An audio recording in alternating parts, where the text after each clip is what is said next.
Lohia Boe Samuel declared member for Moresby North West. Chinese COVID-19 vaccine arrives in the country. And PNG Power hosts workshop to discuss new energy laws. This is National EMTV News with Dennis Orere. Good evening and welcome. This is Thursday's news. Pangu Party candidate Lohia Boe Samuel, a Motu Koitabuen, has won the race for the Moresby North West by-election. Samuel was officially declared member-elect after a lengthy counting process that lasted almost 3 weeks. Lohia Boe Samuel has been declared member-elect for the Moresby North West by-election after collecting more than 25,100 votes. He went past the absolute majority, which is 23,249 votes after the 39th elimination round. First runner-up, Joseph Tonde, and second runner-up, Dr. Thaddeus Kambane, who collected 12,501 and 9,116 votes respectively, attended the declaration and congratulated Samuel. It's been very tiring and very challenging, but for us to have come this far and to see my brother LBS, to see you come home, congratulations once again. In 2017, the winning candidate finished second on the ladder. Today, his declaration was not only welcomed by people in Moresby North West, but also the Motu Koitabuens, who now have their own son to represent them on the floor of Parliament. It is a big responsibility to carry on from where our great leader, the late Sam McCarry, left behind. But I know for a fact that I prepared well for this mission, and I will not let our people down. This will be the last by-election until next year, when Papua New Guinea returns to the polls to elect new leaders in the 2022 National General Election. Thekla Gunga, National EMTV News. The Chinese COVID-19 vaccine is in the country. 200,000 doses of the 2-dose Sinopharm vaccine was received in the country and will be administered on Chinese nationals and PNG citizens following further deliberation from the COVID-19 response team. Another COVID-19 vaccine arrives. Its journey has brought it from the Far East in China. Sinopharm is the name of the vaccine made by Chinese state-owned vaccine company Sinopharm. There are 1 billion doses in China already vaccinated. The vaccine will help. That's our view of the thing. So it's better that everybody who have the choice can get vaccinated. The world can only be safe if all countries can overcome this pandemic. The Minister for Planning, Rainbow Paita, officially welcomed 200,000 of the 2-dose vaccine in the country. Basically, on behalf of the government, we are thankful. This is assistance that is coming from our development partners. People are wanting to assist us in our fight against COVID-19. So we are thankful and grateful that our partners can step in to offer such assistance. So for me, thank you that the donation is here, and we accept, and we look forward to working with other development partners, other countries who are willing to offer such assistance to us in this time when we need such assistance. So. The Chinese vaccine is the first vaccine outside of a Western country to be given the emergency approval by WHO to be used during the pandemic. While it's relatively new in the country, China has administered over 1 billion doses of the COVID-19 vaccine. Other countries in the Pacific have also received the vaccine ahead of PNG. Solomon Islands, Vanuatu, they have already used this vaccine. So vaccines come now to PNG. We just want to help all people, all countries, if there's a need. Sinopharm is the third vaccine in the country, following Pfizer, which is administered amongst US citizens in the country, and the widely used AstraZeneca, which is administered amongst frontline workers and ordinary citizens. Bradley Valenaki, National EMTV News. PNG Power Limited hosted a partnership workshop yesterday with the National Energy Authority, the ICCC and other stakeholders to discuss on matters surrounding the new energy laws in the country. PPL Managing Director Flagon Becker said the workshop was aimed at discussion on the transition and the new roles and responsibilities of each partner under the new National Energy Authority Act and the Energy Industry Act. Becker said PPL will continue dialogue with NEA and ICCC following the workshop on ways to work together in providing affordable and efficient energy supply under the guidance of new energy laws. PNG Power Limited hosted a workshop yesterday to begin discussions with its major partners, the ICCC and the National Energy Authority. These discussions were in light of the new electricity laws, the NEA Act and the Electricity Industry Act, which now create new regulations for electricity supply in the country.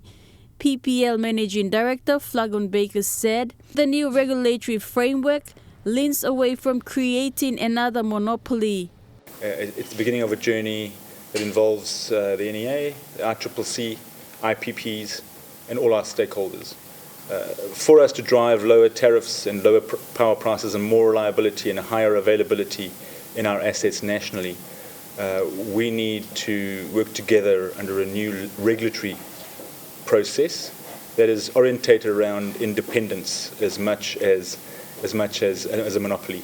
Under the National Energy Authority Act, the authority will take up functions from the ICCC, the energy wing of the former Petroleum and Energy Department, and some technical and safety powers, which are currently being undertaken by PPL, while the Electricity Act will work in line with the ICCC Act, which is to regulate the generation, sale and supply of electricity. PPL Director Chase Colville said these laws will guide PPL and its partners in the reform process of electricity supply in the country.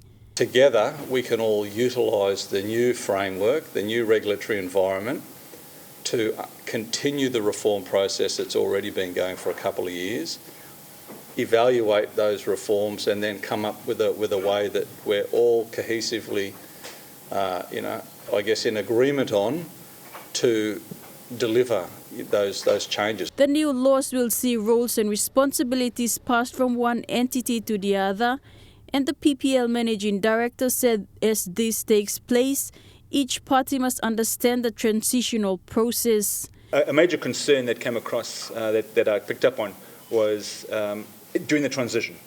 So we all understand where it's going, and we understand there's a new game in town. But players need to understand what happens in the transition, and I thought the chairman and both the acting MD responded very well today. Of the NEA, they expressed, they understood, they listened, and they expressed a commitment to finding a transitional plan that gives confidence during this time. PPL and its stakeholders have committed to meeting on a regular basis after the workshop to make sure everyone is on the same page with the changes in the electricity industry. Charlene Airy, National EMTV News. Justice David Kennings has found Medeng District Development Authority and the Medeng Provincial Government in breach of a court order issued on January 30th, 2021. Kennings found that Order 3 of January 30 ordering Medeng DDA to undertake roadworks has not yet commenced. Justice Kennings also found Medeng Provincial Government in breach of Order 4 of January 30, 2021. Order 3 of 30 January 2021 states that Medeng District Development Authority shall have the primary responsibility for repairing and rehabilitating the town roads. The work should start at Modilon Junction with Battle Road to the end of the main wharf, and work should commence no later than the 1st of April 2021 and must be completed no later than 1st August. Justice David Cannings initially summoned 6 respondents to appear in court regarding the terrible road conditions on enforcement of human rights. The purpose of the proceedings was to find out who is responsible in fixing and maintaining the town roads. The court also found that the chairman of the ad hoc committee of the town roads and chairman of Medeng DDA local MP Brian Kramer has not filed any affidavit as required. Kramer was ordered as per Order 3 of January 30 to provide reports on the progress of the implementation of the court order. Justice David Cannings on June 1, 2021, issued this notice from the chambers of Waigani. The notice summoned Medeng Governor Peter Yama, Chairman of Medeng DDA and local MP Brian Kramer, Acting Provincial Administrator Clement Tare, and the Provincial Works Manager. The persons were summoned and appeared before the National Court on the 10th of this month to give evidence and explain their inaction to the court orders issued to them. Martha Louise, National EMTV News, Medeng. Meanwhile, the Medeng provincial government had breached Order 4 of January 30 to provide 2.5 million kina from its 2021 provincial budget for remedial works. The remedial works are on a short-term and immediate basis by non-bitumen patches and filling all potholes on prescribed roads. The court found that none of the prescribed roads are brought to acceptable standards. You're watching National EMTV News. More stories after the break. Stay with us.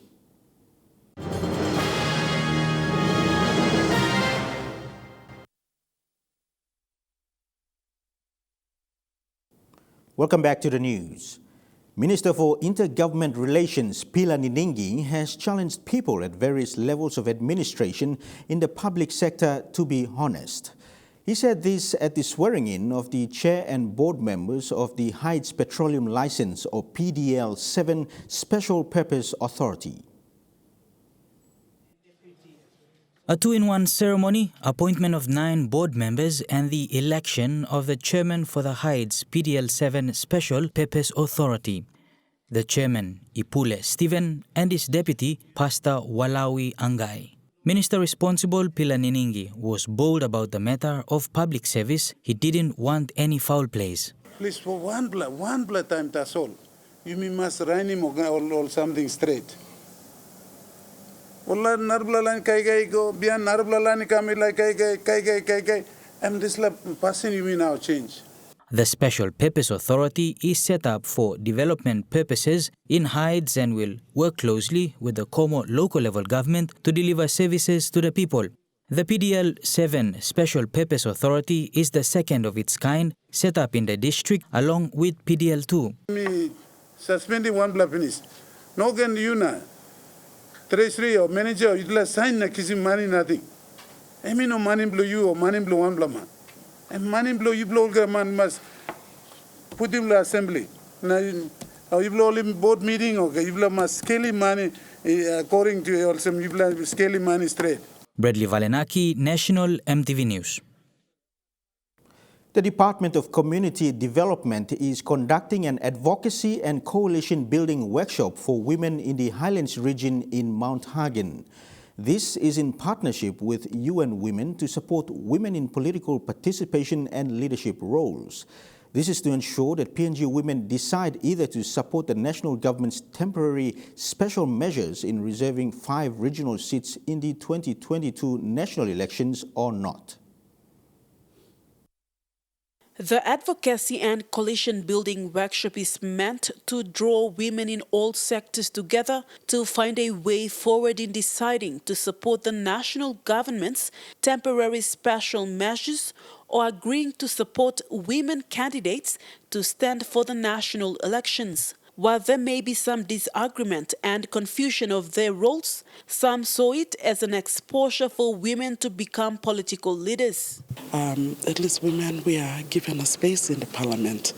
And with these women going in there, and if they do well, performing well to support women agendas, then this is one inroad for more women to come into parliament. Kapmani looks habelol mama now.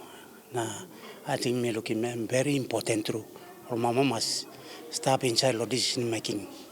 But I'm way forward me looking good plan. PNG has come a long way of empowering women in political participation and in achieving the goal of gender balance in politics. Studies have also shown that the level of women representation in parliament in the Pacific region is among the lowest in the world, and many times it is to do with cultural norms and practices. In 2018, the national government introduced the Temporary Special Measures or TSM so that there are 5 reserved seats for women in the 2022 national elections. For the government of the day, in our minds, we are still coming for the TSM to advocate and build coalitions. But at the end of the day, is for women, their opinion. Yeah. And with the support of UN Women, this workshop will be carried out nationwide so that women can fully understand their roles before participating in politics and leadership roles. It also creates an avenue for like-minded women to come together to learn more about the principles and benefits of coalition building to support collective action. To empower them with the tools for them to do the advocacy in their own provinces and communities. The only confusion about TSM is how the 5 regions will be formed and their safety to travel from one province to another to campaign. Vasanatha Yama, National EMTV News, Mount Hagen. Police in Northern Command will facilitate a peace signing agreement between the 2 warring clans in Kainantu tomorrow after months of negotiations and awareness.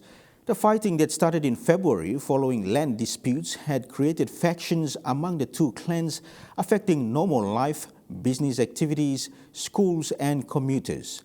Acting Squad Commander 13 of the operation, Sergeant Tennyson Joseph, is heading the peace signing program. For months, police have been conducting awareness and negotiations in the fighting zones, encouraging both sides to lay down arms. Restoring services, part of peace achievement, working finish. Leaders from both factions have been supporting police, making sure their tribesmen allow for peace and normalcy to return in their township. A spokesperson from Agarabi tribe says they have family ties, but the clash turned them into enemies. Both clans are now ready to sign a ceasefire agreement tomorrow to pave way for peace. Suppose intervention, local even come on the low first time, and not just like I never me come up. We are brothers. Me plus around want them, kaike want them, story want them. Me plus friendly about some of this la heavy me come up and broken into plan amen. Tapo clan leader Aruko Apollo thanked police, local members, law and order committee, including the churches, for supporting police in the effort for restoring peace. All churches, when you step inside the community plan, you've been playing people role. Part one inside of fight to stop him fight. Speaking on behalf of the police hierarchy, Acting Squad Commander 13 of the operation, Sergeant Tennyson Joseph, thanked tribal leaders for their continued support for the process to happen. On behalf of the police, Office of Police Assistant Commissioner, me thank you to the tribal leaders, Apollos, na BOW, want them all get Agarabi leaders, na the Tapo leaders, lo harem, talk the police.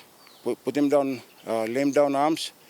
Now come forward to peace negotiation table. We bring peace inside Kainantu, valley in a township. Martha Lewis, National EMTV News. Opposition leader Belden Nama says Prime Minister James Marape is lying about his part in the PNG government's acquiring of the UBS loan in 2014. Nama says Marape was at the time the finance minister and the overseer of the loan and should shoulder much of the blame instead of directing blame at others. The opposition leader issued a statement today regarding the UBS loan in light of the Royal Commission of Inquiry into the PNG government UBS loan recommencing this week. Prime Minister James Marape presented himself at the inquiry when it recommenced on Monday this week at APEC House in Port Moresby.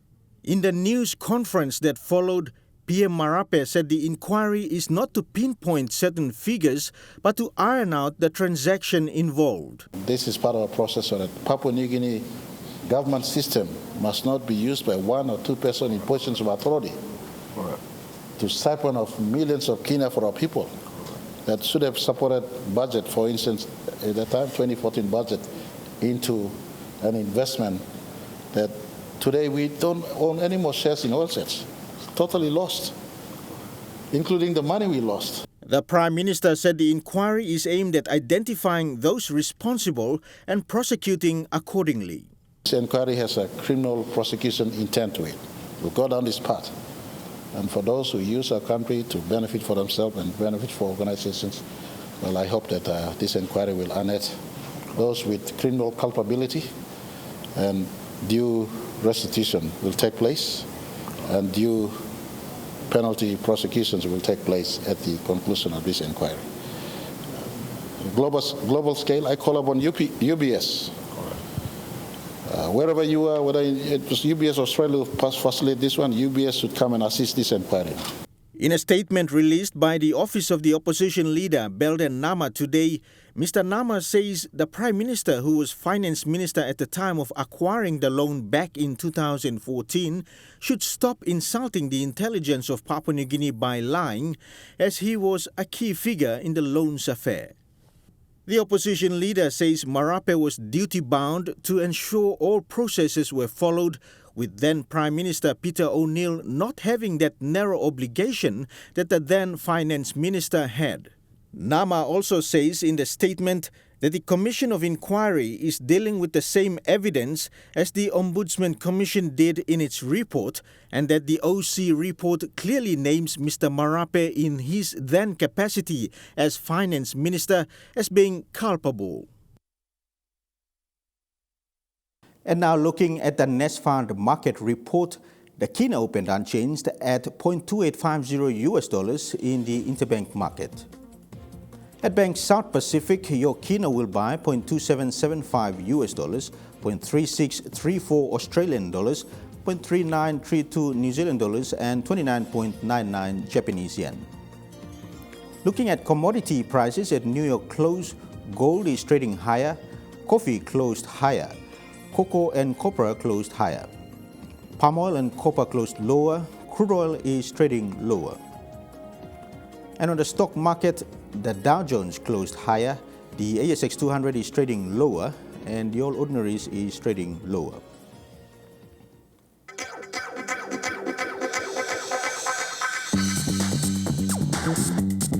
Trukai Sports.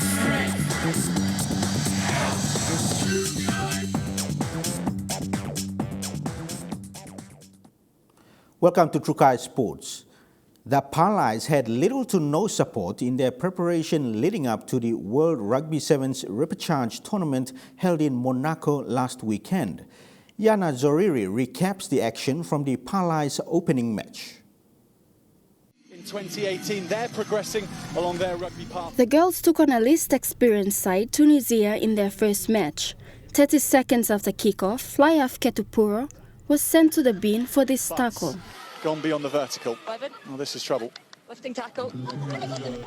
Tunisia taking the opportunity on early to score first. To the right and then just on and over in the end. Touchdown for Tunisia took the lead into half-time 17 points to 0. Second half saw Palais scoring through Alice Alois, however were unable to keep up with Tunisia, with the match ending 46 points to 5. Tunisia start as they finished. Palais' second match was cancelled with Jamaica withdrawing from the tournament due to travel complications. The third day saw Palais going up against Kazakhstan.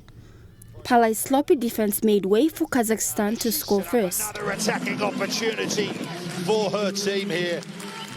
Palai still unable to get their running game going, even when Kazakhstan had only 6 players on field.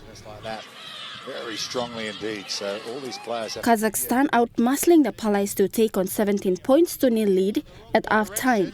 And it's going to result in another score. Palais managed to score their first try 4 minutes into the second half. There, the captain. Seconds later, veteran Fatima Rama crosses the line again to score the Palais second. However, time was not on the Palais side as they went down to a strong Kazakhstan side, 17 points to 10. Bowing out of the tournament. Yana Zoriri, Trukai Sports. The Intercity Cup Rugby League competition after 3 rounds is progressing well, but there are certain issues that need to be resolved. One of the issues is the level of officiating by the referees in the competition, an issue that has been raised by some teams in the competition. This weekend will see round 4 of the Digicel Cup. The competition has only been played in Port Moresby and Lae with no crowds present. After round 3 of the competition, the Lae Snakes Tigers and the Croton Hela Wigmen are tied on 6 points apiece and are on first and second place respectively, with both teams without losses as yet.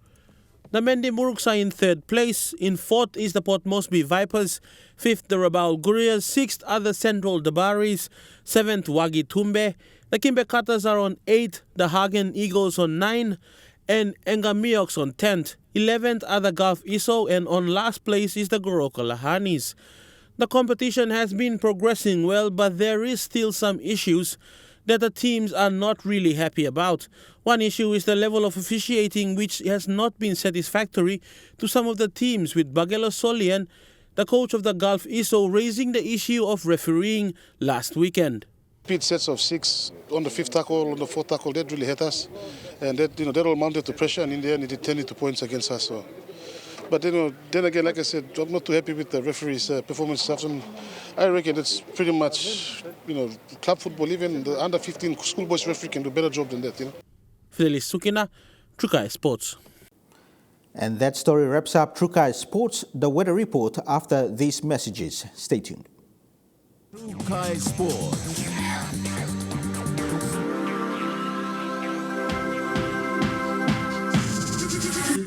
Trukai Sports. This weather update is proudly brought to you by MoniPlus, with you always.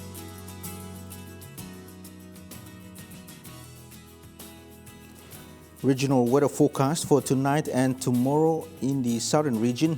Port Moresby, mostly fine, partly cloudy. Daru, Kerama and Alotau, mostly fine. Popondetta, cloudy periods with patchy rain. To the Momase region, Lae, mostly fine, partly cloudy. Medeng, mostly cloudy with a chance of evening shower or 2. Wewak, partly cloudy with a shower or 2. Vanimo, partly cloudy with a chance of light to moderate shower or 2. In the New Guinea Islands region, Lorengau, mostly fine, though cloudy at times. Keviang and Buka, cloudy periods with patchy showers possible. Mostly fine for Kokopo and Rabaul. Kimbe, cloudy periods. And in the Highlands region, Mount Hagen, some showers tonight, then morning fog. Goroka, Kundiawa, Mendi and Wabeg, cloudy periods with chances of evening shower or 2, then morning fog.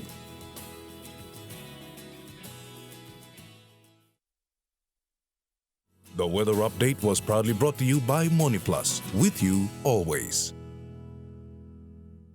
And that's the news, sports and weather for today, Thursday, the 24th of June 2021. Pleasant viewing, be safe, good night.